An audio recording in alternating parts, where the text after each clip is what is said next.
All right, we're back for a third episode today. Back again. And this time we covered Ministry of the Future by Kim Stanley Robinson. It is a near science fiction, basically a speculative fiction. For context, Kim Stanley Robinson is a hard sci-fi writer. If you don't know what that means, it's a sci-fi writer who tries to take real-world science and project it. He is most famously known for his Mars trilogy, which is a trilogy of books that came out in the 1990s. I'm actually a huge fan of his, and I've read the majority of his books at this point. So, it's always kind of interesting reading one of his books. That's actually one of his more recent ones. In a lot of ways, this is kind of a culmination of all his work. Because, he wrote a book about terraforming Mars from a very science-based perspective. And, this guy is very, very much someone who knows the science. He also, I saw an interview with him. He lived in Switzerland with his wife, who is, I can't remember what kind of scientist his wife is, but he's like the stay-at-home dad writer, and she's like the big scientist. And I forget what his background is. He has a science background too, but he's just mostly working on books. But so to cover a quick, brief summary of this book, it's a little hard to do a brief summary. This book is an experimental piece of fiction. And it's experimental in that, yes, we have two character points of view. One is Mary Murphy, and Mary Murphy is the head of a UN sort of founded organization called the Ministry for the Future that basically is trying to advocate for the rights of humans in the future. In other words, future generations. And so what they're trying to address here is climate change. This is a book about climate resistance. It's about environmental justice. And so we begin the book with Mary. We begin with Frank. What was Frank's last name? Do you remember? Frank May. Frank May. Yeah. Frank May and Mary Murphy. So Frank is an American. And the book opens very brutally. With a terrible heat wave in India. And now this book was published in 2020, I think January of 2020. It was. Just before the pandemic. Right before. Just before. So obviously he's writing it before the pandemic, so it doesn't get into that. This is maybe like the last big book of the before times. Yes, it is. It's one of and actually it was like featured on all kinds of stuff on the shelves right as the pandemic was hitting. It made a huge splash. Especially it's got a lot of controversy about it, and we'll talk about the controversy in a second. But the book opens with Frank May. He is a UN. He was a UN, some sort of aid worker. Yeah, he was an aid worker. I don't think they got specific about it. He was an aid worker, something to do. He was an American, in Rajpur, I want to say. Yeah, in Rajpur, and really kind of like outside Rajpur because he's in a small little village in India, and this heat wave hits. And they talk frequently about wet bulb temperature.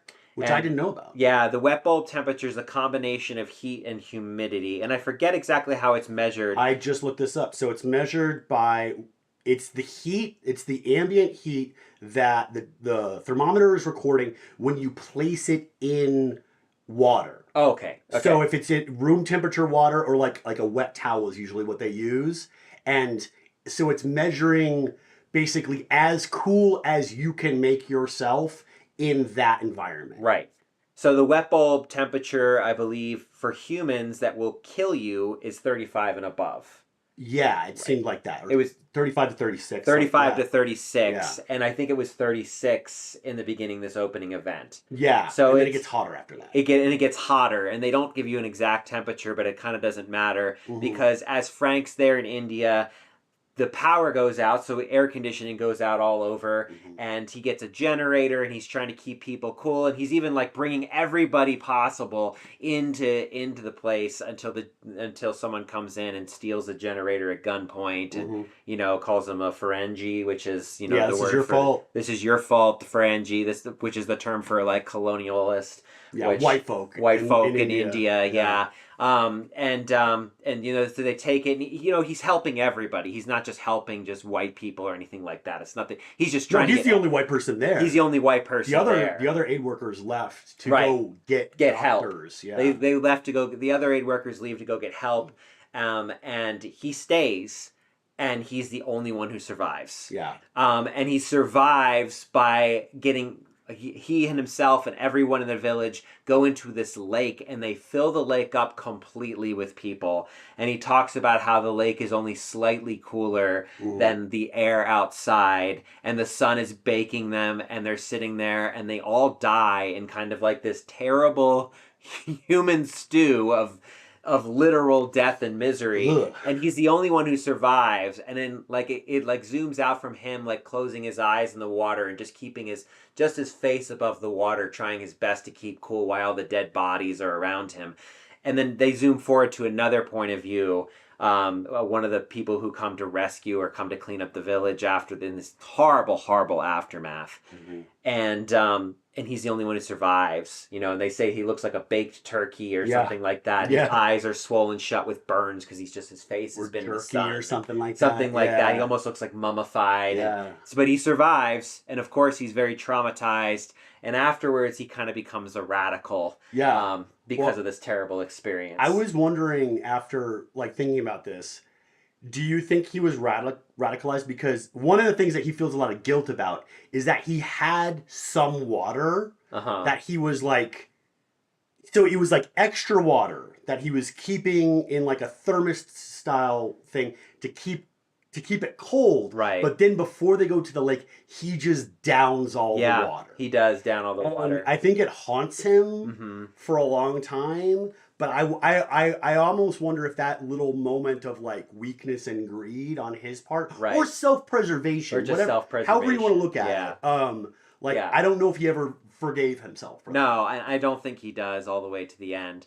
But so this is how the story launches, and we spent a lot of time going over it because it is probably the most visceral moment of the book. It's nothing. One of the most visceral moments of any book I've read. Yeah, it is so hard to get through. Yeah. But then after that, so then you have Mary Murphy who comes in, and she's the head of the Ministry for the Future. She's very much a bureaucrat. Much of her job, technocrat. Yeah. She's very much, a lot of her role is kind of just updates on what's happening with climate change and, you know, her kind of experiences, trying to run this ministry that has virtually no power, very little funding, that really was kind of created out of the Paris Climate Agreement to basically look like we're doing something. That was the thing. You know, it wasn't really an effective organization, but she and her cohort turn it into something more powerful. Badim is badass, man. Yeah. But beyond those two, this book is very much experimental fiction. You get essays from around the world from different perspectives of people experiencing different elements of climate change or working on the climate change problem. You get kind of philosophical debates. You have these two like people who pop up every once in a while, and they're like, "And what do you think of this issue?" And then they discuss it back and forth. What do you think those people were? I think they're just kind of like status quo discussion. Okay, I think that's what they kind occasionally of are. they read to me like a news anchor interviewing somebody. Almost. Kind of like one of those cutaways in The Dark Knight Returns where it's like a talking head. Yeah. Just like talking to an expert about Batman's activities. Right. And they're like both full of shit. Yeah, right. But sometimes I was like, was that Blackwing people like what do you call it when you debriefing people or something like that? I don't know. Yeah. So it doesn't really ever give you a sense, but there's also riddles in some cases. Yeah. There's all kinds of stuff, like a lot of dialectic discussions.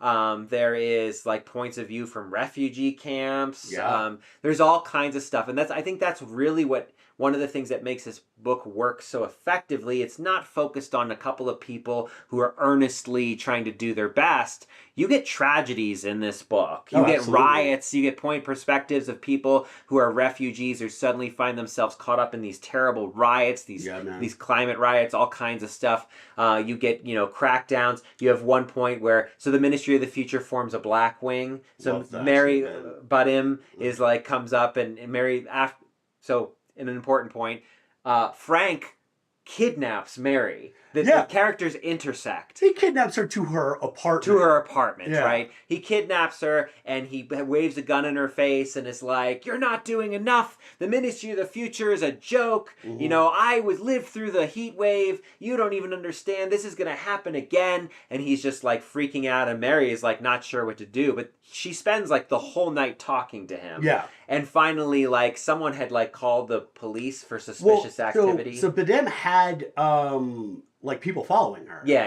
And so the official story was that there were people who like saw her get kidnapped and were worried about her, but it was just it was his agents. Yeah, it was him. And they got there as quickly as possible, but it was still like a couple hours. Yeah, it was like a couple of hours, and the connection is Frank really does convince her that really they're not doing enough, because she knew it in her heart. She knew this is a farce. This is a joke. This technocratic bullshit is not going to save the future. It's not going to save the future. So she confronts Badem after and is like, "I think we need a black wing." And Badem's like, "Well, we might already have a black wing."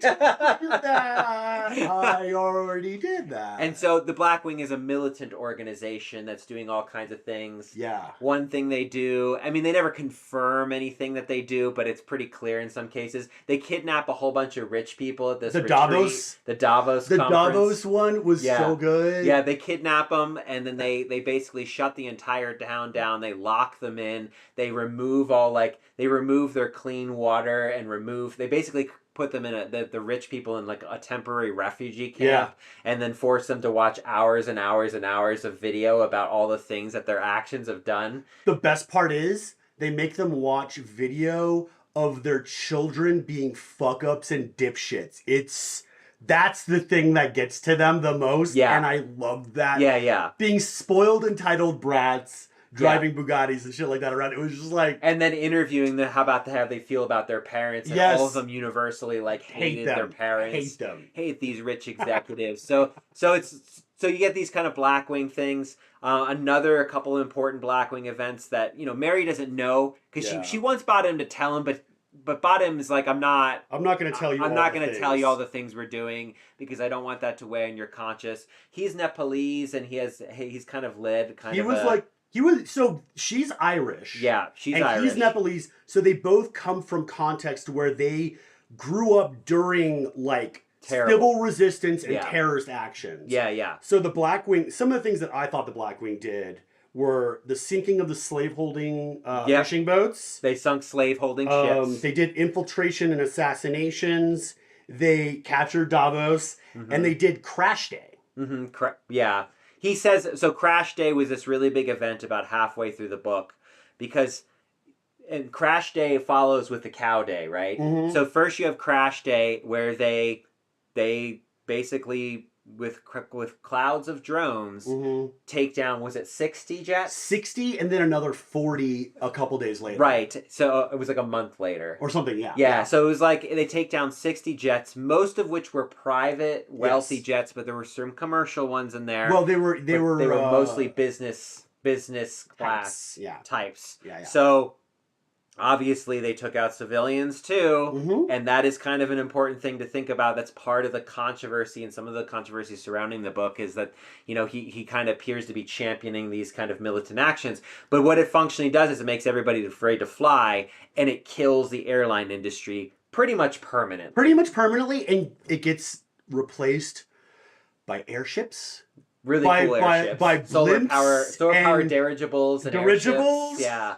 And these that's incredible the only thing, speedboats. The speedboats. The speedboats are super cool. Yeah. But the only thing I've ever wanted since I was a child and watched Batman the Animated Series was to fly around in a freaking dirigible. Yeah, me too. And... Final Fantasy was my reason. Oh, yeah, absolutely. But yeah, I've always wanted, I always had this dream of living on an airship. And, like Captain Art. Yeah, exactly. Yeah. Captain Art, who's a character at the end of the book who does wildlife tours on airships around the world. Yeah. It ends up being Mary's boyfriend at the end of the book. That's right.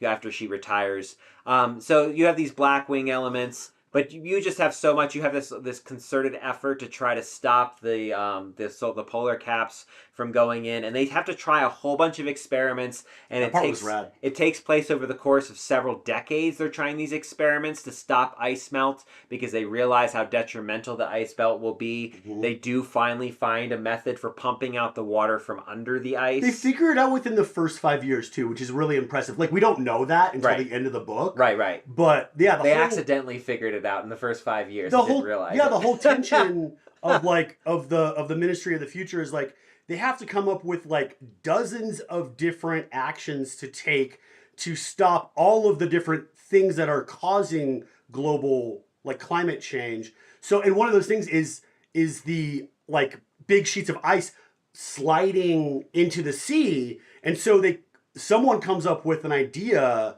to drill down into the ice caps and suck out the water that's forming like a layer of lubrication, and that's causing them to go very fast, like 10 times faster than they normally would, right, or 20 even, and then spray that water back up on top of the glaciers so it refreezes. So it's basically like rebuilding them and also slowing them down at the same time. Right. And it does take a little while for them to figure out how to do that effectively, but then when they do it, it works super fucking good. Yeah. And I'm like, we should be doing that right now. Yeah, I know. There's a lot of things, and I don't think either of us are the kinds of scientists that...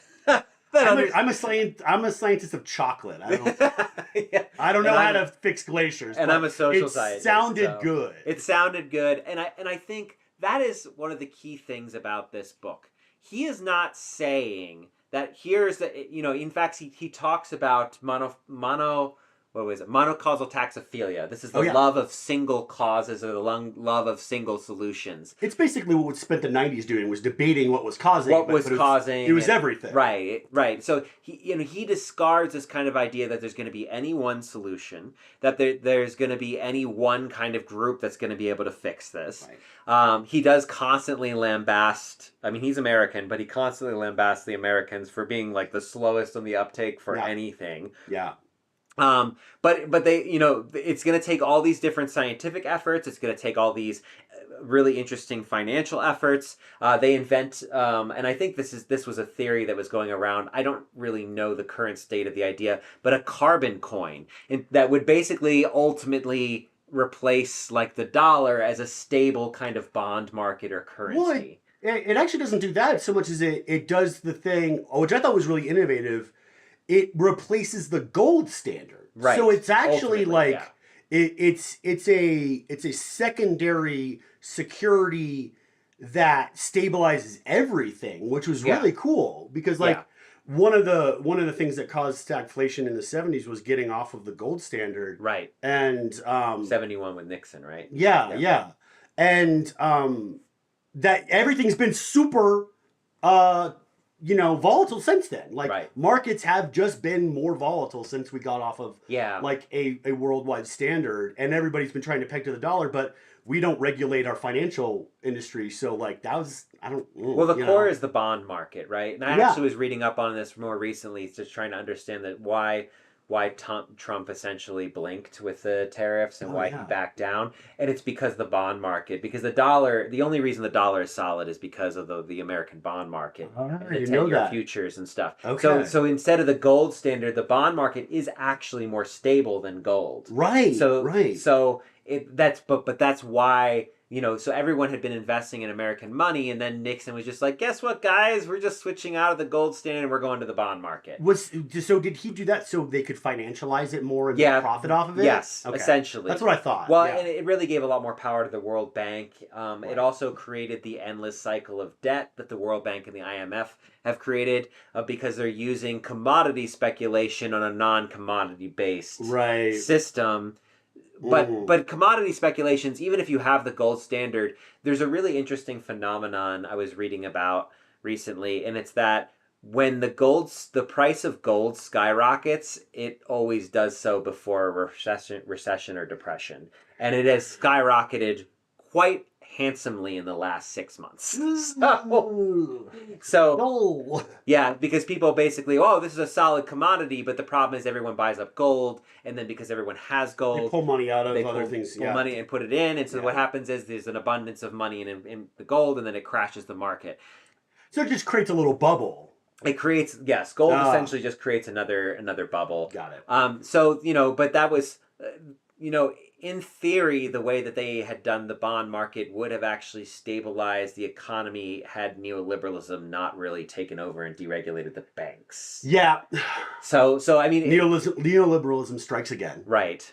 Yeah. Yeah. So, but it's interesting to see because we don't really know if we're in neoliberalism anymore. There's debates. People have said neoliberalism ended in 2008, 2009, but I don't know. With the tariffs, we're kind of in some sort of weird. That might have been the case if they had actually cracked down on the banks. Yeah, but they didn't. Right. They just bailed them out and kind of punished them with some minor rules for TARP. Yeah, for 10 years, but then they just got rid of them again. Yeah.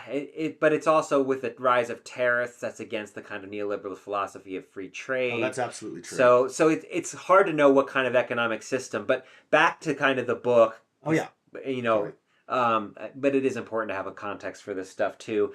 What the Ministry of the Future does is it ultimately during the middle of a depression when all the finances are collapsing, they kind of really push hard this carbon coin to be a part of the national banks. And what the carbon coin essentially does is you get money by sequestering carbon in one way or another. Mm-hmm. And there's an essay in there where a husband and wife that was so good. It was so good. There's this short little, it was like, it was like a comic essay. It was almost like it was written by Twain or something. Yeah, or something, right? And it's this husband and wife, and they don't get along, and she's always yelling at him, and he's always he's a very very hard and earnest man. But they realize the carbon coin's a thing. Right. So then they sit down, they say, well, we just have to register because we're already just trying to plant certain things on this land. Yeah. If we just change our planting style a little bit, we can earn some carbon coins. Right. So they end up there, and they finally get the evaluators to come out, and they're like, oh, well, you've earned 23 carbon coins. And she's like, that's it? That's all? They she says oh, I just was so disappointed. And he's like, yes, but a carbon coin is worth a lot more than $1. Yeah, and it's worth it's worth $100,000. Yeah, it's they give him $100,000, and she's like, $100,000. And he doesn't want to take the deal because they're gonna take 11%. The guys are gonna take 11%. Yeah. He's like, and she's she takes him behind the shed. She shakes her fist at him and yells at him a little bit. He's comes out. He's like, my wife says we have to take it. She's very insistent. It was really good. Yeah. And then they're like, okay, well here's your $78,000, and he's like, oh. Okay, and is that with the 11% or without the 11%? Yeah, that's real happy about it. Right. Yeah. And then, but the whole idea, so individuals could profit on it, but it was a way of taking oil countries and saying, hey, instead, because we know your commodity is running out, you have trillions of dollars, was $100 trillion is the estimate of oil they still had. Mm-hmm. But if you sequester the carbon, if you stop pumping oil, we'll pay you to do that. Absolutely. So it was almost like using capitalism against itself. Absolutely. And there was shift the focus. There was a small condition in there where they had to do carbon sequestering actions in perpetuity. Mm-hmm. And it didn't really matter how big or small, they just had to show that they were still making an effort to capture carbon besides just leaving it in the ground. Mm-hmm. There would be a big initial payout, but if you wanted to keep getting paid for it, you had to keep doing small stuff. So one thing they mentioned at the beginning when they're talking about trying to put carbon in the ground is you guys can use all of your technology mm-hmm. to, instead of extracting it, put it in places. Right. And it's basically going to keep your employees, employed and keep their expertise, circulating, and they can keep training people and stuff like that. They And can the still have ice caps. careers, and then they also use it for the ice caps too. They take a lot of the oil technology and they use that because instead of pumping oil, they're pumping water. So which is easier. They co-opt, so it's actually easier in some ways. And they said in some ways it was different and harder, but essentially it was just a minor retrading for all those people on the oil derricks all over the world. So that's actual retrading that Dems are always talking about. Right. Oh yeah, we're gonna kill your industry, but we're gonna retrain you by giving you like some subsidies to go back to school. No, we're going to take that expertise that you actually have. We're going to think about how we can utilize that. Right. We're not going to put the onus of that on you. Right. Oh, you can get tech jobs. Yeah, go get a tech job. Yeah, you're a minor, you can get a tech job. Yeah, because that's the kind of work a person who likes to do labor work can just hop right into. Yeah. So a lot of the book is he's offering lots of different ideas, lots of solutions, and there are so many more things in here. I don't even know. I mean, we could probably do 3 episodes on this book alone. Seriously, man. So many notes. But I think there was some really key pieces here. And I think the question of, do you need militancy to cause significant social change? Because after Crash Day, they then tell the world that they've shot a bunch of cows with mad cow disease. So that and it was random. They said they did it all over the world except for India, because India doesn't eat their cows. India doesn't eat their cows, and India's suffered enough. Well, and it's also to understand, like, part of the Blackwing, I think, is the Children of Kali, which is a militant organization that forms in the aftermath of this terrible heat wave. Yeah. And the Indians, the first thing they do after the heat wave is, like, we got to do something. So they cloud seed. Yeah. And they go up into the sky, and, technically that was like, there was a little bit of debate on whether they could do it or not. Because of the Paris Climate Agreement says you cannot do any geoengineering without consultation with other member countries, which is like every country. But they also had forecasts that were showing there was going to be another big heat wave. Right. And they had to act. So they had to act. So the Indians said, fuck you guys, we're doing what we're doing. Yeah. You didn't have 20 million people die. In a single week, 20 million people died. It's insane. Which is like all of the soldiers in World War I over 4 years. Yeah, exactly. So it's like in World War I is the most costly single war, right? Yeah. So, I mean, depends on whether you count the Holocaust, of course. That's splitting hairs, but it's a big ass number. It's a big ass number. In one week. And I just can't even imagine the cleanup that it would require. But one of the things it says is everybody in India knew somebody who died. Exactly. And even if you didn't, your neighbors did. Yeah. And so India gets radicalized and it goes full green. And actually, for the rest of the book, which takes place over several decades, 25, 30. I was counting it, I think it's closer to 30, actually.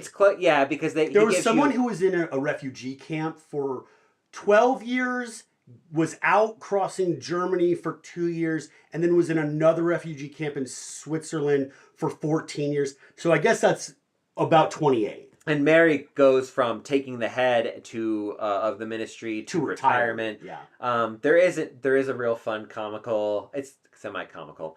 I thought it was funny. Badim blows up the Ministry of the Future. Yeah, so man. The Blackwing blow up their own ministry, and Mary has to go into hiding and all this other stuff. Cross a deadly pass in the Alps. A deadly pass in the Alps, and free climb on the rocks, and all kinds of stuff. And it's like... And then at her retirement party, she's like, hey... I know you did it. Did you blow up the Ministry of the Future? Yeah.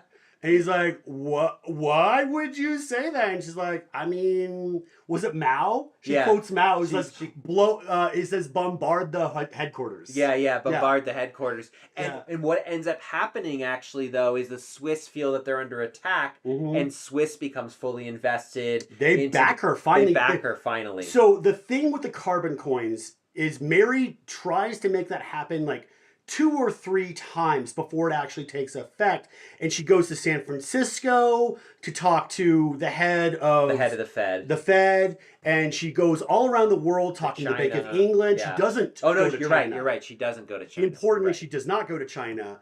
And finally, when after she's been bombarded and has to go on the run, the Swiss bankers the 7 Swiss presidents, which I did not know was a thing. Yeah. 5 of whom are former bankers, meet her in this top secret location, a James Bond style villain. She even calls it headquarters. James Bond. Yes. Yeah. In the Alps, inside a fucking mountain, and they're like, we're on board now. And she's like, okay, we gotta fucking do this, and you guys can't pussyfoot around anymore. And they're like, we're committed. So she goes and talks to the finance minister from China, like at a meeting in San Francisco, like later that year. And she's like, why didn't you come to me? I would have been on board. And she's like, I didn't think you guys would do it because you're so state-owned. And she's like, you guys are talking about nationalizing money, but internationally, basically doing what we do in China. Yeah. I love that you're using Chinese tactics. Of course, we would have been on board. Well, and then she kind of gets mad at the Chinese minister because in this meeting of all these national figures from the different banks around the world, Germany and France and the Americas and all their various national banks, the Chinese minister is like, yes, and now you're doing everything like China. And she's like, that's not helping. You guys, come on. Yeah. So there's a lot of really complex stuff here going on. And I think this idea of whether or not militancy is necessary for significant political change, and they talk about them. Frank in particular is kind of the voice of all that. Yeah. And you kind of see he ends up working in a refugee camp. He ends up killing a guy with a piece of driftwood. For quoting Sir Toby Belch from 12th Night. Yeah. So, yeah. So it's and Matt had played. I had played Sir Toby last year. Yeah. So anyway, in a play. So but it's kind of this underlying question, and I think some of the controversy in the book, like it is because if you read his other work, he kind of, especially in Red Mars, because I just finished rereading that like a month ago, and the Mars trilogy, which is like it's a long trilogy. It's like 1,800 pages. Okay. I thought about doing it for this series, but then I was like, it's too much. 1,800 pages is like 600 was enough. 600, yeah, 600 is quite a book. But but he very much shies away from the militancy. Really, he very much he there's always a radical wing on Mars trying to fight the colonialists from coming in and taking over, and and they have the Reds, they call them, trying to keep Mars from being totally transformed into like an Earth. They want to keep Mars and it's as a primal state as possible.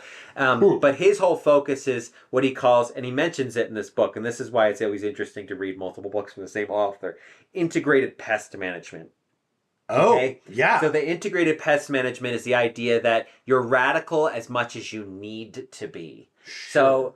So if you have if you have a really terrible group of locusts, you don't have any choice but to use pesticides. You have to kill them. There's no choice. But you only want to use pesticide up to the point where it's effective. Where it's effective, you don't want to overuse it. And he kind of takes that approach through most of his in most of his series, whether it's Red Mars or Earth 2140. 2140 is about New York. Basically, we didn't solve the climate change issue, and New York is half underwater.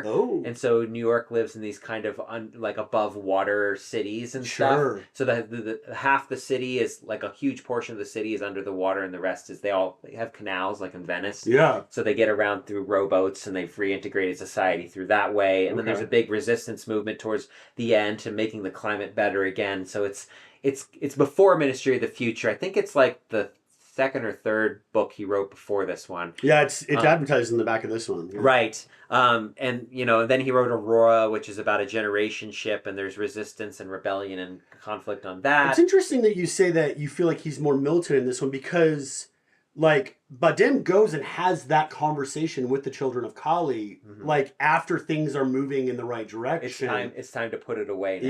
Yeah. You don't need to be violent anymore. He's like, you have no idea how much I've done. And he doesn't actually tell you it's Badim, but it's like very heavily implied. I think it's not explicit. Maybe I just implied or inferred that it was. Yeah. But he's like, you have no idea what I did. We only answered a Kali. He's like, I am Kali. I am Kali. Yeah. Which was badass. Yeah. Like I said, Badim badass. Yeah. But I don't know, man. I think that's interesting. It's interesting that you say that. I haven't read anything else by Kim Stanley Robinson, and I would have thought that he would advocate militancy because the way it's described in this is almost like it's very effective. Obviously, there is human cost. Yeah. But there's human cost to the system that we exist in now. Right. And right. that seems to be like fine with everybody. Yeah. So like if you have to kill some bankers, blow up their private jets, if you have to blow up a billionaire or two to save the world, that doesn't even seem like a question to me. And that's actually Frank's big discussion to Mary. Yeah. When he takes Mary like temporary hostage, and he does eventually go to jail for it. Oh yeah. By the way, they do finally catch him. He goes to jail for the murder, actually. Yeah. He goes to jail for killing Sertogi. Because she actually is like, well, maybe we should like get him off. He doesn't go to jail for that. He actually still exists and like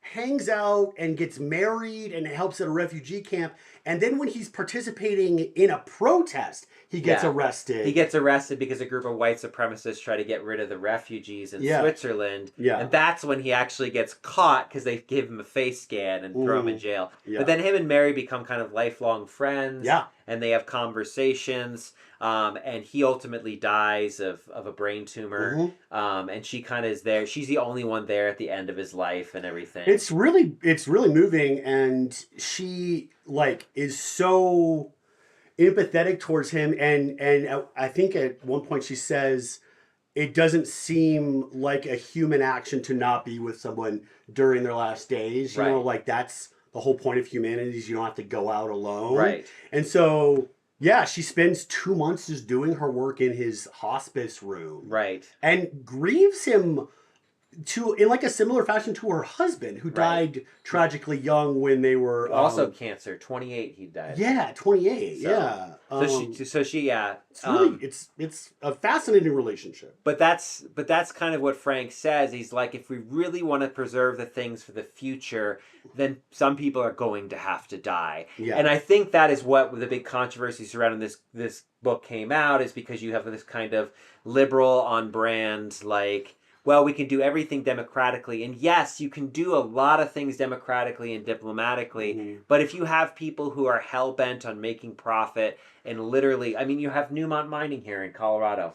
You know about them? I did not know. So Newmont Mining in Colorado, here, I believe they're even based in Denver. They hire mercenary armies to kill indigenous people to get them out of the way for their mining institutions. That sounds and extraction. right. In the book, they just buy people out, right? Which I think is a much better way to go. Well, yeah, and oh man, the protests with the cowboys. Do you remember that? I love that. So there's this moment when they're confronting a bunch of ranchers to kind of expand Yellowstone and expand wildlife corridors, and they go with E.O. Wilson's kind of half-Earth theory, the idea that half the world should be humans and the other half should be left for wildlife. Yeah. So they're expanding this project. He must have meant land, right? Because 70% of the Earth means land. Ocean. Okay, yeah, cool. Yeah, land corridors. Yeah, yes. Yeah. Wilson is talking about the land, but also corridors in the sea where there's no fishing. Oh, cool. Okay, that's why I asked. Yeah. So there also has to be corridors in the sea where there's no fishing zones, where life can have biodiversity without interference. Right on. They're experimenting with this in Nepal, where because they have a traditional practice called bayuls, where they actually they have been historically for the last 500 years rotating these conservation zones based on these kind of like spiritual Buddhist visions in Nepal. Dope. And they've now integrated it with Nepalese land management policies. One of my professors actually worked on some of that in grad school. Okay. Dr. Rad. Jeremy Spoon was his name. But so he helped kind of like be a mediator for for some of that and to try to integrate those practices. But it's very much this idea that you have this half the land, half the ocean set aside for animals to make sure that carbon stays in the ground and in the ocean and all the places it is. But there's this scene where they're trying to do it, and I think it was Montana or something like that. Yeah. So, but a bunch of ranchers show up with their guns, and they're like, we're going to shoot anyone or any of the animals because they're going to release a bunch of animals back into the wild. It's an amazing scene to visualize too, because the way it's described is that it's like some cowboys like herding buffalo, and behind the buffalo are like giant cats, and behind the giant cats are like swarms of deer. No, the deer are out front. The deer are out front. The deer are out front. They do front shoot some of the deer. to catch bullets because apparently deer are pests. I did not realize this. Yeah, you got to grow up in, like, I grew up in Philadelphia, and deer are everywhere. Well, we had deer that would like hop into my backyard when I was a little kid, but I just assumed it was because I lived in Lakewood. We were in the foothills. They're very much, because we killed all the predators off. They're very much pests. Yep. So, and and he was right about the statistics about how their biggest predator is cars. Yes. It's so funny. And that's definitely true. But anyway, so they have this moment, and then they had women and children coming and singing and playing back. Yes. So there's huge protest of like this nonviolent group of hundreds of thousands of people showing up from all these countries, and this couple hundred ranchers are trying to stop it, and it's like, what are they going to do? Shoot all the hundreds of thousands of people, and they just steamroll all over it and effectively rewild the area. Yeah. So there's a lot of really interesting stuff, but there's also, towards the end of the book, there were land buyouts. Mm-hmm. So they would take all these towns that essentially had lost the kids anyway, that were kind of fading. They were like essentially ghost towns on their way out, and they bought them all up in these wildlife corridors all over the world. And they gave people, the Ministry of the Future, give people enough money to live off the rest of their life wherever they want. Yeah, live comfortably, or how do they put it? Securely. Live securely for the rest of their life in a city, which has like higher standard. I mean, like the cost of living in a city is higher. So that's a nice chunk of change. And we tend to think of, so I took a couple classes actually with a former, like, she was like one of the heads of the World Bank, and she actually left it because she was in grad school, and because she left it because she was like very like disillusioned. Okay. She left the World Bank and went into college to teach sustainable economics and development and all this other stuff. That's rad. So anyway, I took this class, and we spent a whole section on looking at urbanization and resource management. And of course, what we found very quickly is, and anyone can read up about this, is that suburbs are the worst, in terms of resource management, but rural areas are not great either. That is what Cities are actually the most effective at resource management for the largest number of population. Absolutely. Because you have all kinds of systems in place that you have all kinds of conversation systems. You can distribute to things and people in mass. Mm-hmm. It's essentially like, the Costco run of energy management. Right? Absolutely. I was just going to say, it's bulk resources. Yeah. So cities are actually far better for the environment, depending on the context and how we build them, of course, right? Yeah. And he doesn't talk about this, but in 2140, like, they have rooftop gardens everywhere, and they have, like, the whole buildings are built into a green infrastructure. By the end of this book, everything is solar paneled.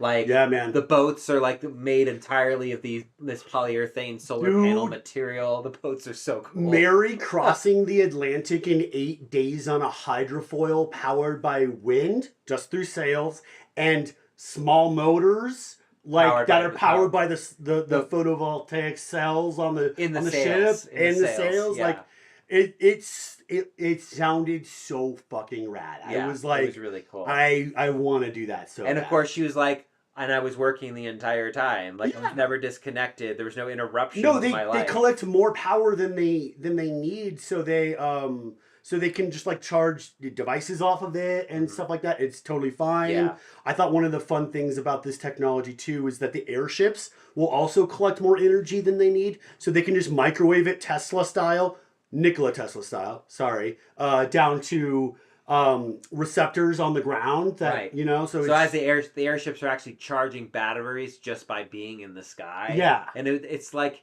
in 2140 he goes into a lot into that technology. I believe that. Because it's 150 years in the future. Well 130 years in the future when he wrote it. And it was, they had like reality stars that are like they go in airships or whatever. Oh sure. Yeah. Yeah, the one is like a cute girl or whatever. We're never going to get rid of reality stars at this point. Right. Yeah, that's half of our economy is based on them. But yeah, so there's a lot of really, I think this is just really ultimately a book of ideas. Mm-hmm. And that's kind of the key point. What can we try? Yeah. Let's see. There's so many others. Well, I thought like a lot of the ideas are really good. I think some of his ideas might have been shifted slightly. Blockchain. Yeah. Do you want to talk about your thoughts on blockchain? Yeah. So blockchain, one of the things that they do to raise money in this scenario is they get rid of tax havens. That's part of the conversation that Mary has with the Swiss presidents in the mountain. Right. Is that we can't, you no guys, more Swiss bank accounts. You can't be tax havens anymore. We got to crack down on that. It's just extractive, and we're cracking down on everything that's extractive right now. And so the way they do that is by putting all banking on the blockchain. But I think that if Kim Stanley Robinson had watched Dan Olson's video on cryptocurrency and blockchain called Line Goes Up, which is a great watch, by the way, highly recommend it, he would have realized that the blockchain is probably not the best. Since the blockchain is immutable and banking is all about transactions, you can have, if you have one dispute in a blockchain, it creates a fissure in said blockchain. It's almost like a worm duplicating itself. You get two ledgers. You go from one to suddenly two ledgers. And yeah, exactly. And you can break a blockchain super easily by just spamming it. Because it's open source. Anybody can see it. Anybody can go through it and find little like points of weakness in it. So I don't think that would have been a good idea. Also, blockchains all exist on servers, and servers are powered by electricity and cooled by water, both of which are rare resources. Right. I think that's also the fundamental weakness of AI is a technology that is hugely integrated in almost all the machines by the end of Ministry of the Future. And that might be something that we can solve by just actually creating real AI instead of large language models. Yeah. But as far General as AI. Yeah, a technology that is servile to us, but also independent enough to pilot one of these boats. Or I don't think most of the passenger boats are powered by or piloted by AI, but a lot of the containers, the big container ships are. And I just don't know if that is a thing he would have posited as a solution in the future if you were going to know about OpenAI and DeepSeek and stuff like that in 2025. It's so interesting to read this book because I read this book right after it came out originally. I'm not surprised. In like 2021 because I was a huge fan of him, and so I read it like a couple of months or a year after it came out, and I was just like, man, all these ideas, and all this stuff. But then he published it just for the pandemic, and the pandemic has significantly changed the world in a number of different complex ways. And then, the one thing I think he's a little weak on here is that he doesn't, because it was already definitely happening. I mean, Brexit was already going on and being the rise of fascism? The rise of fascism was on the increase. Really beginning after the banking crisis in 2008, 2009. Yeah. That's when, because you get a spike in, the Tea Party, you get the spike in inequality. The Tea Party is the first kind of bastion of fascist thinking in the United States. Yeah. And because along with it comes like the birther movement. The first modern. Let's be real about that. The first 21st century iteration in the United States. Yeah. Understand also, too, that there's been a rise of fascism around the world at different periods, really since the collapse of the Soviet Union. Yeah, and there was a Nazi rally in Madison Square Garden in 1938. Right. I mean, so it's not a new thing, but a resurgence of fascism around the world. Absolutely. And, I don't know... I don't know if he was just kind of optimistic about people power. He seems very optimistic about China, and I just don't foresee how China, because China essentially they take over. The people take over and really install democracy. Well, he seems optimistic about the people in China, and especially the dispossessed, like, what was it, 400 million migrant workers in China who didn't have their papers. The Hanshu. Yeah, he seemed really optimistic about them being able to collectively put pressure on the party in China, which is, it's optimistic in a way that I like, but I don't know if I would consider it to be super realistic. Hong Kong weathering the 2047 deadline is another thing that towards the end. He predicts turning out mostly well, which I also... Two states within one was the argument. Like they're still a part of Yeah. China, but they have their Two own states, one independence. government, yeah, or two governments. No, one government, two systems. One government, two systems. Yeah. Yeah. I think his most astute observation in that moment was that Hong Kong never wants to get. I'm sorry, the party never wants to crack down too hard on Hong Kong because they also still want to incentivize Taiwan to come back. Right.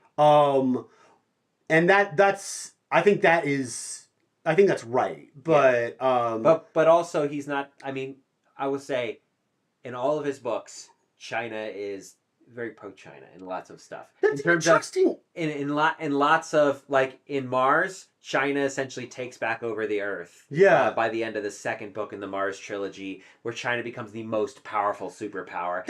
And I think he's partly banking on the fact that, historically speaking, China actually really has been the most powerful force in all of history. We really discount how powerful all their various empires have been. He talks about the century of their embarrassment. And which is the 20th century. That I think is right. That's interesting because when I was in college in the aughts, a lot of like kind of liberal thinkers, liberal political scientists had this weird fixation on what China was doing right because China was growing so like powerful in its markets. Mm-hmm. They were being so savvy and dominant that there were a lot of people out there who were like China hawks, like in the intelligentsia. Well, we still have lots of China hawks too. Yeah, but it was like it was like trendy back then. Mm-hmm. So you had people on like NPR, the what was the money show? Planet Money. Planet Money. Yeah, Planet Money guys fucking loved them. The Freakonomics guys loved China. And it was like it was so weird because I was just like, you guys, they're a human rights disaster. Like, I went to China in 2010. I loved it. It's a beautiful country with a vibrant history and a kind of, totalitarian government. Mm-hmm. So there's lots to like in China, but I don't think that being like thinking that the party is going to change its practices and its motivations and its ideologies just because of one generational shift is I don't think that's going to happen. But the situation he describes does like if you're gonna make the party come to heel a little bit, like 20 million people like descending on Beijing and 2 million people in Tiananmen Square might do the trick. Because you can't slaughter that many people. No, absolutely not. It would. I mean, your regime would lose all legitimacy. Absolutely. State violence can only take you so far. Yeah, it would be like the equivalent of that moment in Falcon and Winter Soldier where John Walker just like brings the shield down on that guy's head, and just like. Yeah, that's it. That's it. He's done. His legitimacy is over. Yeah. So there's a lot of really interesting points too. About fascism. I mean, also like the rise of Xi Jinping went very differently. He's expanded his power greatly in the last, because he was probably writing this book in 2018, 2019. Yeah. Because it takes a year to get something published at minimum once it's done. And he is a voracious researcher. I mean, that's evident. It's very evident, and he knows he doesn't always get everything perfect, but he at least has like a good core understanding of all the ideas he's playing with. Mm-hmm. So he was probably really writing this beginning in like 2016, doing all the research and that seems right to me. And I wouldn't be surprised if he was listening to that Marush Zamarodi podcast.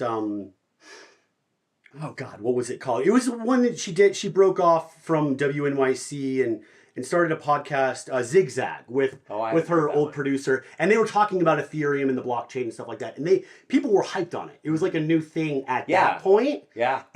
But their understanding of it was so shallow because it hadn't really existed long enough for people to see the critiques and exactly. Yeah, because he definitely puts a lot of faith in blockchain, and I think what he's saying is so important.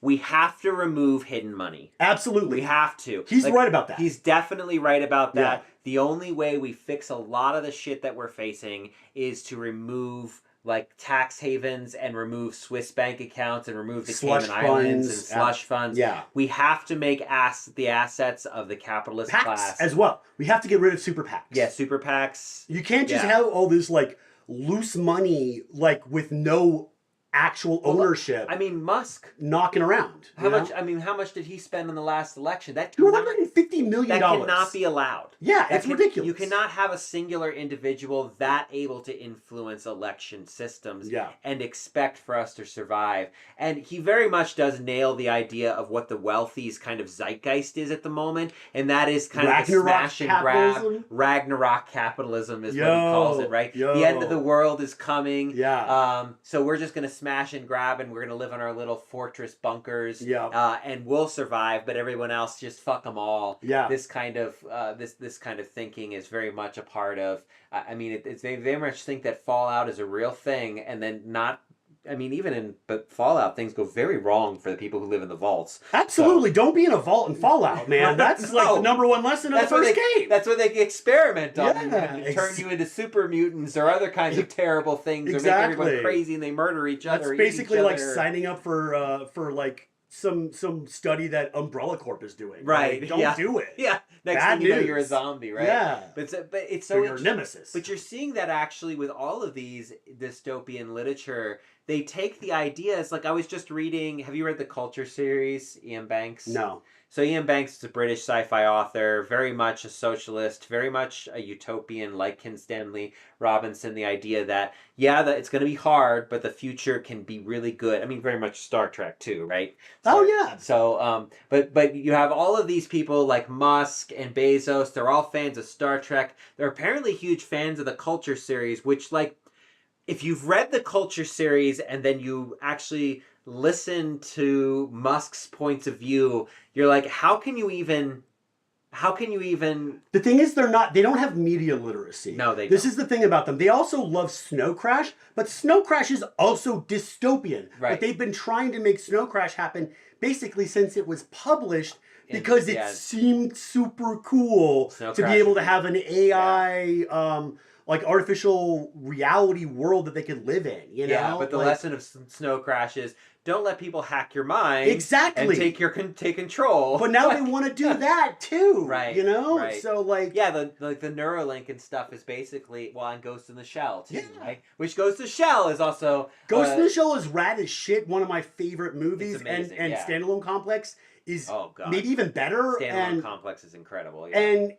But I don't want to live in that world. Right. I just want to watch the major like flip and kick things and I mean do all the sci-fi shit. I want to watch her do the sci-fi shit. I don't want to do it myself. Yeah. You know? Right. Like that seems cool and fun. But it's just the irony of it all. And then like when he launched the Tesla into space and it had like the Don't Panic and the Hitchhiker's Guide to the Galaxy, and I was like, man, Douglas Adams has got to be turning over in his grave. Well, Douglas Adams definitely would have slapped the shit out of Elon Musk if he ever met him. Oh yeah, he was everything that everything Adams was writing against. Absolutely, yeah. So yeah, you think he hated his like bosses at the BBC? Yeah, man, nothing on Musk. Anyway. Yeah, so I mean, it's really interesting to read a lot of his perspectives, and then like just AI is so different than I think he imagined it would be. Absolutely. I think it's so different than what we imagined it would be 5 years ago. Oh, well, that's actually a great point, and I think super fair. I don't think that any of us really understood the cost of running these tech bro Silicon Valley projects on the environment. Mm-hmm. That I don't know how much like good reporting there was about like server farms and costs. Not till the early 2020s. Yeah, back in 2017. Crypto uses so much power and so much water. Like crypto is horrid for the environment. And what we've seen with crypto since Trump coin popped up is really it's just another way of embezzling money. Absolutely. That's all it is. Absolutely. There's the idea, I mean, it's the crypto had the same kind of ethos that the internet originally did. Yeah. The internet has arrived. Everyone has freedom of their opinion. Yeah. They have freedom of information. Information is finally democratic. Yeah. And it was the same exact. And that lasted for about 10 years. Yeah, it did. And then by like the mid 2000s, people are like, "Whoa, shit! The internet is a lot more." Well, once complicated. Silicon Valley entrepreneurs got involved, they locked everything down. Dan Olson actually talks about this as well in that video I mentioned, where like it's all about complexity. So like when the internet happened, basically anybody could get online and with like one like programming for dummies book could make their own website. They're just like, okay, cool. This is my website. GeoCities. Yeah, GeoCities. This is my website for GeoCities. how much I like Buffy the Vampire Slayer. I'm not saying I did this. I'm just saying that it was a thing that people could have done back then. You know? And then like as the internet became more capable, as data was more transmissible, as like startups happened and like wire was laid so that we could transmit bigger and bigger packets of information, people were like, well, now I can make my own website look nicer, but to do that I need to like lay another layer of code on top of that, and then on top of that and then one SEO to and then, market and then people were like, actually this is too hard. Casual enthusiasts were like, I don't want to do this. This seems super hard. So you get websites and companies that will build your website for you, and then you get apps. As soon as you get like Mac, and especially once you get iPhones, the smartphones apps is really take over, and all of a sudden it's not a way to transmit information, and it's not about being a casual enthusiast about some topic. It's about like bringing your new startup company to market, going public, making as much money as possible, as fast as possible, and then getting out. Yeah. And that's what Musk has been doing his whole adult life, essentially. It's like PayPal. Is like taking over people's startups, exploiting them for cash, and bailing, and leaving a shitty product and work culture behind. So yeah, I think that we all thought that AI, and especially crypto, and blockchain. The thing about Manoush Zomorodi on Zigzag is she thinks blockchain is the thing that you were just talking about. It's like the new internet, but that's open for everybody. But like the one thing about it in the course of like 30 episodes of that show is I never understood actually what blockchain was after listening to that, because nobody really understood it. And it's like potential, but also it's like huge downsides. Yeah. You know? And I mean, Dan Olson lays them out in like 2.5 hours, and you're like, oh, that's what that is. And it's just like everything else. It's like it promises to be egalitarian, but it's almost like at its core a tool for oligarchs to buy voting shares in companies and take over and create slush funds. Right. Yeah. But it's complicated too, because like arguably organizations like Black Lives Matter may not have existed the same way without social media too. So social media is fine, but like the thing that they point out in this book that they try to achieve with a technocratic fix, which is blockchaining banks.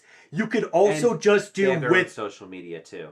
Oh, actually, the Yourlock social media. The Yourlock social that's not owned by any billionaires at all. That's great. I love that idea. That was a really interesting idea. Yeah. It was everyone. The Yourlock thing was really interesting because they create a system and they don't talk about exactly how they do it. It's some quantum encryption or something like that with quantum computing. Yeah. I think he's expecting quantum computing to move more into the world faster than it has. Well, I think it got supplanted by AI. Yeah, it did kind of get supplanted by AI, but they have this quantum encryption that allows you to have all your own data, and Yourlock actually becomes a kind of credit union, and it's a kind of way that they can do centralized banking, and that kind of leads me into this idea. Like he talks about when the collapse comes, I just have a plan B down there, right? Yeah. And he talks about that. He's like, when the collapse comes of whatever political or economic structure comes, because it will.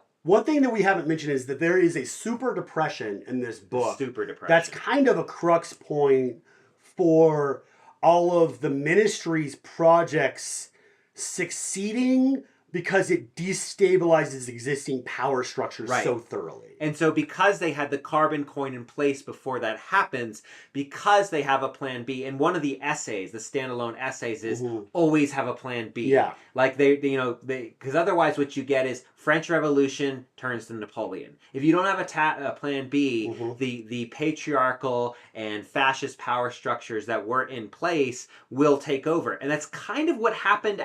First, after 2008, 2009, we see this rise of this resurgence of fascism. And then again after COVID. So you have these two fundamentally economic and political power shattering moments, potentially. And what happens is those in power just reassert their dominance in various ways. Yeah, or like slightly different actors who were waiting for an opportunity.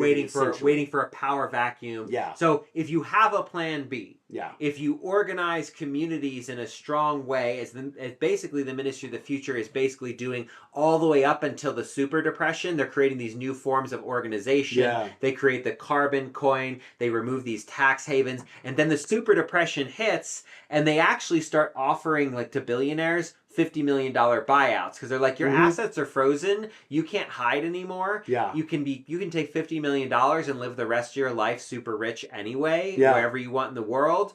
Or you can slowly have your wealth whittled away and become worthless. Yeah. And so basically they have this plan B in place. And I think that's so important when we think about all the things that we're moving into and all the things we're dealing with.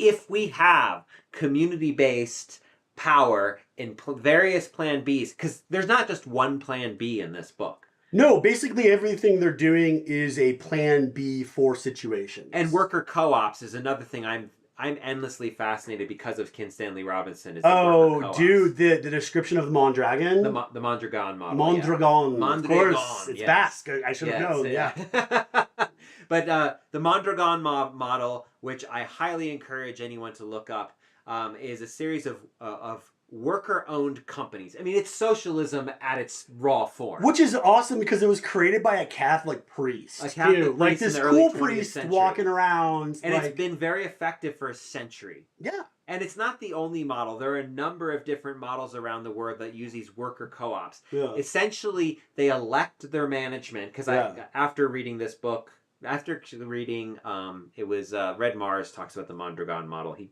gets into it in all the books. He likes it. He loves it. I get it, man.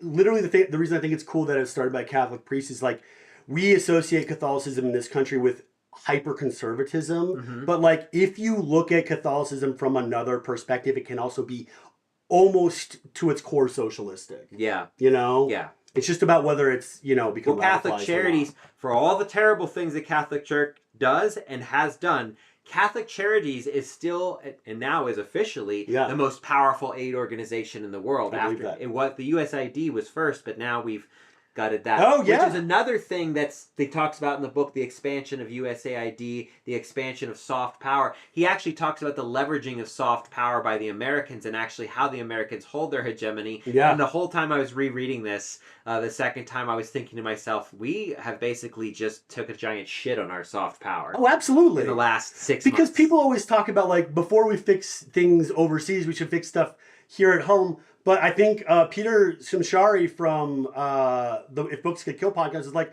you guys, that's diplomacy. Right. That's not us just giving away free money. That's basically buying loyalty from people in power in other countries. The reason that Thailand is so heavily invested in only producing chips for us is because we spent decades developing them and aiding them through various soft power methods. And the same thing was true of like aid in Africa and China. People loved America around the world in part because we spent money to allow them to produce their theater plays and talk about their social issues. Yeah. We of course like helped with AIDS in Africa and making sure all these children during the crisis? Not during the crisis. Okay. Not till after. Of course. But USAID is far from perfect. Sure. I have a friend who's an anthropologist who briefly worked for USAID and talked very much about how, there is this what was it, a fungus, or it was a parasite or something that had kind of infected this one area. I think it was in the Democratic Republic of Congo. And he's like, it would cost us like $3 million to solve this whole thing. And the USAID was like, it's not in the interest of the United States. What the fuck? So it's $3 million. Right. So it's not like, so we shouldn't like say the USAID was a perfect organization. It was definitely a political arm of the United States, but removing that kind of soft power actually it's going to radically change the world stage. In fact, it's much more likely to make China actually a lot more powerful, because now everyone's like, well, China is a more stable trading partner than the United States. At least they're consistent, even if they're assholes in some cases. Yeah. Like China's soft power movement and their aid organizations, for all the terrible things they do to like the Uyghurs and various other groups, like China is spending a lot of money on aid around the world. And been dumping money into Africa since I was in college. Tons of money into Africa and also to India. It's a very different political landscape than I think he was predicting, because the book starts in 2025, so it's really funny talking about it in 2025. Yeah. But it's near future sci-fi, so he was always going to get things wrong. Of course. That is like the danger, and I think it's really interesting because it kind of very, very, very few speculative fiction deals with near future. Oh, I've never read a book like this before. Most speculative fiction jumps at least 100 years into the future or 60 years into the future, after some radical technological change. Actually, I guess all the speculative fiction that we've read for this podcast has been near future. That's true. Huh. That is true. Yeah, 1984 was 40 years in the future, right? Yeah. And V for Vendetta was 15 years in the future. Right. Yeah. But the vast majority of spec fiction, especially sci-fi spec fiction, is like centuries in the future, where you're like terraforming other planets, where you have this galactic empire. Asimov shit. Yeah. Asimov shit, right? Yeah. Very much. I mean, Asimov obviously set a template for this idea of galactic expansion. Mm-hmm. It's not that it wasn't around before, it's just that he championed it through the Foundation series, which is an interesting, but definitely doesn't entirely hold up well if you read it nowadays. I was going to say, I read Prelude to the Foundation a couple years back. Prelude was one of his final books, though. I know, and I was going to say that fucking slapped. But I remember trying to read the original Foundation series as a teenager because my stepmom gave me, like, the series. Right. Because she didn't know me at all, Didn't know what my tastes were. And I tried to read it, and I was like, this is boring. I did read it. And Asimov, I read actually a number of the robot books too. The robot books are fun. They are fun. They're basically mystery novels with a robot. Which is dope. Yeah. That's kind of thing I like. AI logic, like how do you what kind of things would robots do if you programmed in a certain way? And I mean, the whole 3 laws thing was a cautionary tale, which is always ironic that they're like, let's put 3 laws into the robots. It's like Asimov wrote about why those don't work. So again, media literacy. Media literacy, man. So Taylor Lorenz is always talking about people need better media literacy. Yeah, I think she's right. It's that's what happens when and it's going to be even worse since people do all their essays with ChatGPT now. Now talk about media literacy. But I think getting kind of back to the book, he is doing things like he's giving us ideas. Mm-hmm. This is just a giant volume of ideas in literary form to make it more digestible so that people have conversations about it rather than just like, I'm going to pen this nonfiction book because it's notoriously a problem with nonfiction that very few people read nonfiction. Yeah. No, that's true. I think that the only people who read nonfiction are the same people who blurbed this book. You got a bunch of fucking hack centrists from Ezra Klein of Vox / the New York Times now. See, I like actually Ezra Klein. I think I think I like some of his conversations. Well, he has good conversations, but he also platforms just complete chodes too. He does. He grills the hell out of some of them, though. I will say that. Well. Okay, maybe Ezra Klein wasn't the right choice for me to bring up in this context, but also I put a little piece of electrical tape over the top one, which was Barack Obama, and I'm like, President Obama, if you thought the ideas in this book were interesting, I wonder why you staffed your cabinet with Clinton appointees. I know, yeah. Obama was like the promise of change and really just Clinton 2.0. Yeah, that was a rug pull if I ever saw one, man. That's, I mean, we thought we were going to get some really interesting radical stuff, but then, I mean, Rage Against the Machine played at the DNC convention in 2008 here in Denver against Obama, and everyone was like, why are you against Obama? And then it's like, they were right. Yeah. They were right. Well, Rage Against the Machine has never been wrong as far as I'm aware. I don't actually know that to be a fact. Don't hold me to that. Yeah. I just love their music. Yeah, and their message. But yeah, no, you're right. Like, they were right, man. I mean, he very much, it's not that he was a terrible president, but he was a status quo president. Well, and the status quo is terrible. I think he was a terrible president in the sense that he basically continued all of the things that the Bush presidency had put in place and before that. Dropped more drone bombs than any president in history. Absolutely, and we're still doing extraordinary rendition today. That was one of the things he campaigned against. I also was literally protested against his love of the Trans-Pacific Pipeline, the Trans-Pacific Partnership. Sure. He did, I will say, being a part of like the whole Standing Rock thing. That's how I got this tattoo here. Yeah. But being a part of the whole Standing Rock movement and being media support for them, like he did finally be like step in and say, "We're stopping the pipeline." I did not remember that. He did. That's so cool. He actually said, "No, we're stopping the pipeline.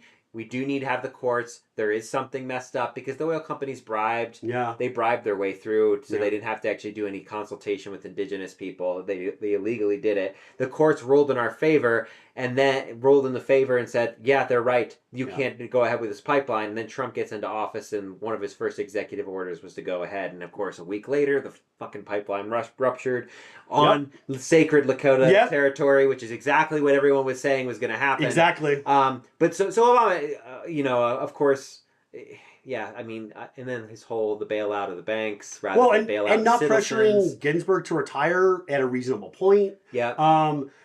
He should have.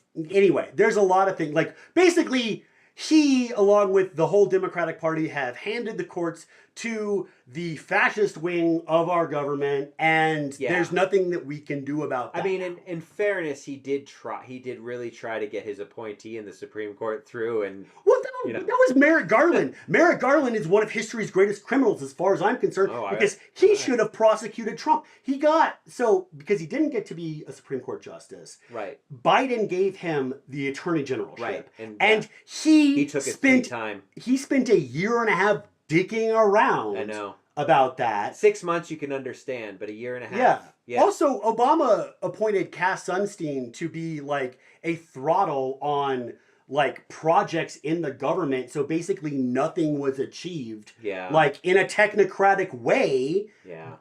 As a technocratic president, he put the one guy in there that was going to hamstring every freaking project he was going to bring to him. Every government, like pre-approved, Senate-approved, government-funded project. And Cass Sunstein was just like, nah, that's fine. Yeah, and I think also I just think that our government is no longer capable of doing anything but status quo. Yeah. And that's at best. Absolutely. That's at best. Absolutely. Now we're seeing the worst iteration of that, or one of the worst possible. There's a number of terrible ways things could go. Yeah. But I really don't think that, again, he was fully understanding what the political life was going to be. He was predicting certain things. Yeah. He's predicting the neoliberal economic order to not really change that much. Absolutely. But just in fairness to him, really it's only changed a lot in the last year. Really in the last year and a half, we've seen a change in the kind of the neoliberal order with this re-rise of nationalism again, because neoliberalism takes power away from nationalism to some degree, not entirely. But I think that was also ultimately going to, ultimately people were going to go back into nationalism, I think. Yeah. It was really interesting, having taught on neoliberalism versus nationalism for the last 11 years and constantly realizing that what I taught like the next year was then wrong, because then I had to reteach it a little bit different each time. Well, because the situation was changing so much in the ground. It wasn't wrong in the moment. It wasn't wrong in the moment, but it's like you're reading these texts about how like, okay, neoliberalism has done some really interesting things for foreign aid. Okay, but actually it looks like those things didn't really do anything interesting for foreign aid. It just reasserted corporate power. It actually was a form of neocolonialism. We swapped out Nestle with Coca-Cola in Africa. Yeah. So it's really interesting reading a book like this, near future sci-fi, and and I think the key thing here that I took away from the book is it's community power. That's really what changes everything in the book. Despite all my contempt for almost everybody that blurbed this book on the cover, I do think it is a good book. I think it is full of good ideas. I think some of them have already been proven to be like maybe not perfect ideas, but I think he's thinking the right way. And what I was trying to say earlier about the banking thing was that we could achieve a lot of the same ends that he describes through the blockchain with just regulation. Mm-hmm. Like if and I think if people had their feet held to the fire by a super depression, you could probably get them to regulate almost as effectively as the magic blockchain in this scenario, like makes everything visible to the public. Nobody can hide money anymore. Right. Maybe we don't need money in 50 years kind of situation. Well, that was like, the aftermath of the American Depression, which was, we talk about the American Depression. That's right. It was a worldwide depression. That's right. It was a worldwide depression in the 1930s, late 20s, early 30s, and in part brought on by the First World War and the way that resources were distributed. Absolutely. And lots of countries did nationalize their banks, and we, instead of doing that, chose to heavily regulate our banks. Right. And because of that, we had a Glass-Steagall, was it? Glass-Steagall, exactly. We had a parody level that is described in one of my favorite bits in this book. One of the favorite little essays is by this lady who was in the Navy for 8 years. And she's like, whenever admirals will come around, I was like, always surprised how chill they were. And then I found out that they make about 8 times as much as I do. Yeah. And when I found out that people who worked in California had execs at their companies making 1,500 times as much as they did, I was so surprised that I was like, how are they incentivized to do a good job? Right. Yeah. So, I'm actually in the corporate execs in the from the late 40s to the late 60s made about 8 times as much. Like the chairman of GE made 10 times as much as an entry level or not an average worker in his company. Right. Which is amazing. And the average worker is the one, like the average worker should be making a living wage. Absolutely. And that's essentially what the Navy has. Because she talks about how the Navy doesn't pay you very much. It's only like $25 a year, but you also get your room and board, and you can bank all that money while you're in the Navy. And you can bank it with good interest rates because Navy credit union. Exactly. Stuff, right? Yeah. So in other words, she was one of the essays was talking about avocation for a maximum wage, which I am all on board. Yeah. I think we have to include all assets though, with the maximum wage,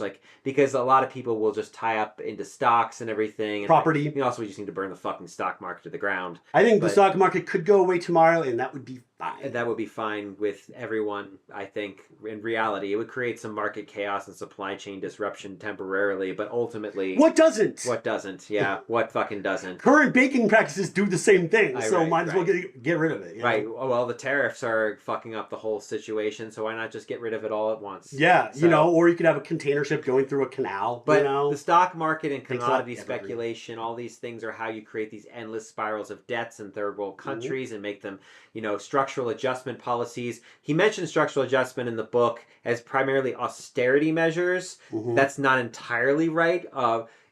There's an anthropologist by the name of Michael Goldman. So when I teach on globalization and austerity measures and structural adjustment, he looks specifically at the privatization of water. So they would use the World Bank and IMF debt cycles. So, they basically how the debt cycle works is you get a loan from the World Bank or the IMF or whatever other financial institution you're working with, and then you develop a commodity, right? And then the commodity helps your economy to grow. Yeah.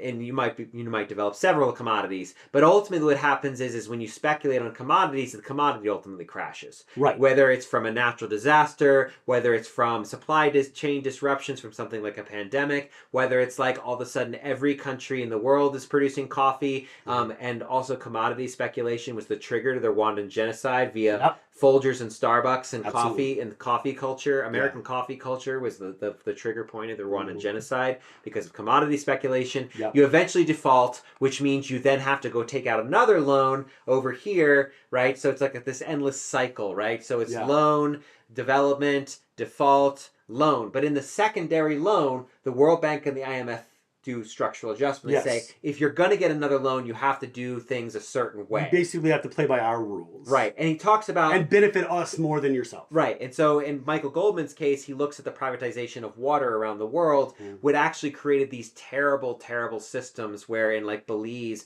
water went from being a fraction of someone's income, easily accessible by anyone, to being a quarter of people's income. Yeah, I remember watching a documentary about this in college, and I think it was Flow for the Love of Water. Oh, great documentary about water privatization. Definitely check it out. Where Coca-Cola or Nestle, I forget which one. I was referencing them in a joke just a moment ago.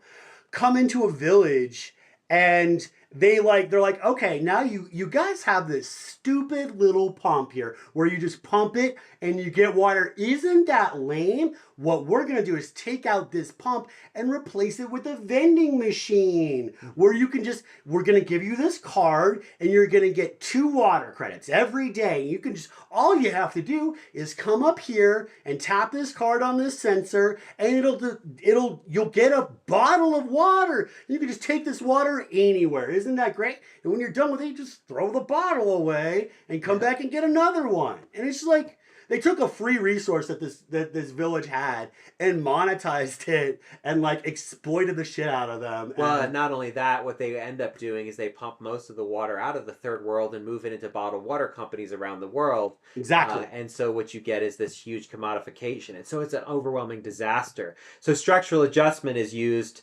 by a lot of these large-scale financial institutions around the world in concert with the stock market and the privatization of everything.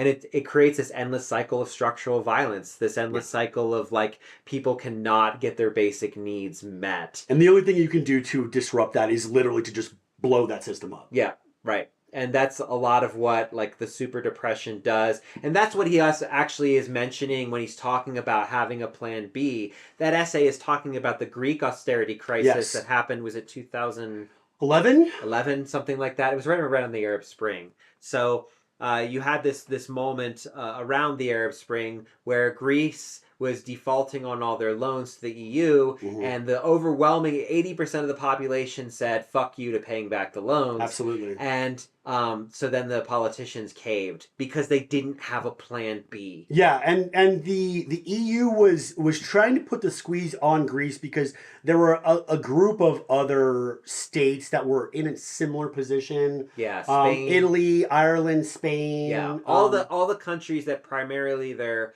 largest form of income has to do with tourism. Exactly. Because France and Germany essentially, and have really from the beginning, controlled the EU. Yeah. Because they have the biggest manufacturing production. Exactly. They have the most powerful economic force in the EU, and so really they were 2 of the groups that were in the like predecessor to the EU too, right? Which was basically like a financial, like it was a Bretton Woods created financial like support arrangement for rebuilding after World War II. Yeah, and alongside the World Bank, and then also is kind of has some. It has a little bit of an adjacent relationship with the development of NATO because you wanted a strong, centralized, European government to be more efficient responding to threats like Russia. Anyway, they were trying to put a little bit of a squeeze on Greece because they wanted to set an example for their other nations that could be defaulting. And so it was a little bit onerous, or I should say it was a lot onerous. And the Greek people were like, fuck this. But since they didn't have a plan B, they had, the population was like 20, or it was like 80%, like, let's just tell them to fuck off. Yeah. We'll get out. All debts are onerous and we're not paying them back. Exactly. And even with an overwhelming majority of people, they just didn't have a plan. So they had to accept the austerity, and did these terrible cuts that ruined all these people in Greece's life, and now like Greece is basically a ghost town of a country. Yeah, and it's it's really unfortunate. But I think that's the kind of the point, and so just kind of wrapping up here because we're at an hour and 20 minutes. Yeah, my wife gave me the a second ago. Yeah, so you know, I think this book is really important because we're facing one of the greatest existential threats in human history. We have, through our collective action over the last several centuries, majority, Western countries, and that's an important point in here, is that the West really kind of wrecked up a lot of the world. Western colonization. If it wasn't for Mary, the world would have been almost entirely saved by China and India. Yeah. India becomes like a leading techno state by the end of this, which is dope. Yeah, they become a superpower because of all their like let's after the heat wave they just dive all in on addressing climate change and stuff because for them pull out it's every not step. it's not a theory anymore. It's going to kill us. Yeah. So so they have this wake up moment, but in a whole world of nihilism about climate change, this book says something very clearly. Look, not every experiment in this book is going to work. But here's the thing. They're experimenting. They're trying to make a difference. And we are unbelievably resourceful when our feet are to the fire. Yeah, absolutely. And they are to the fire now. Yeah. And you are seeing all these kind of bastions of movements of change popping up all over the world. It is not hard to find communities that are trying new forms of agriculture and carbon sequestering. You're trying... Colorado has the largest network of worker co-ops in the country. I didn't know that, but I'm not surprised to know that either. I actually looked into starting one a couple years back, but you have all these kinds of models and new ideas spreading. If we can keep kind of working on community power, if we can stop focusing on the individual bullshit that was like, scientists came up with a carbon footprint, but then it was Exxon was like, yeah, let's make it about individuals so that it feels like individuals are the fault and we can keep polluting, right? Absolutely. And we can find ways to take all those powerful structures and disrupt, destroy, or co-opt them, as in with like the carbon coin. We can do this. Absolutely. We absolutely can make a better future. And the book does not end up in a place where everything is solved. No. They say it's going to take centuries more of action, maybe forever. But they have, at the end of the book, the carbon in the atmosphere has dropped by, what was it, 50 parts per million or something? 25. 25. But it was dropping fast. Yeah, and it hits its high point at like the 2030s where things are getting really dangerous, and then it starts to go down during the end of the book. And more people have access to resources. The quality of life is better on the planet for everybody. It's not perfect. The refugees, they used that passport system from after the First World War or something. I can't remember what it was called. I can't remember either. But it was like this: if you have a passport and if you become a refugee, you can land in any country. There's certain quotas, but there was more than enough room for everyone in developed nations. Yeah, and it basically acted like a world passport. Right. So like you had papers wherever you went. Right. So the point is like we made all this stuff. Yeah. And Kim Stanley Robinson very successfully shows us that for all the terrible things we've done, we can do some incredible things. Absolutely. And it just starts with blowing up billionaires' private jets. That's right. That's what this book advocates for. And I approve of that. I approve of that. There are no good billionaires. There are no ethical billionaires. So that's true. We're going to do take a totally different approach next time, less into the spec fiction and look at just a novel from the 1920s, was it? So Nella Larson's Passing is going to be our next book. Yeah. We'll pin down the date here for you shortly and launch the announcement on the channel. But we're going to do that one. Yeah. And then after that, we're going to do Grapes of Wrath. So. Oh, man. Yeah. That's a big boy. That's a big boy. But not as big as this. So that'll be fun. Yeah. So. All right. Well, thanks for coming and or viewing, or because very few people are here live. Remember, always, if you ask questions, you can ask them in advance in the chat. Yeah. Or you can come in real time and ask us questions. We'd love to answer your questions and love to try to tackle with ideas and treat it kind of like a book club. Yep. But until we get that, we're gonna just yak at you, and because this is a lot of fun for us. So absolutely. So we'll see you next time. Bye, guys.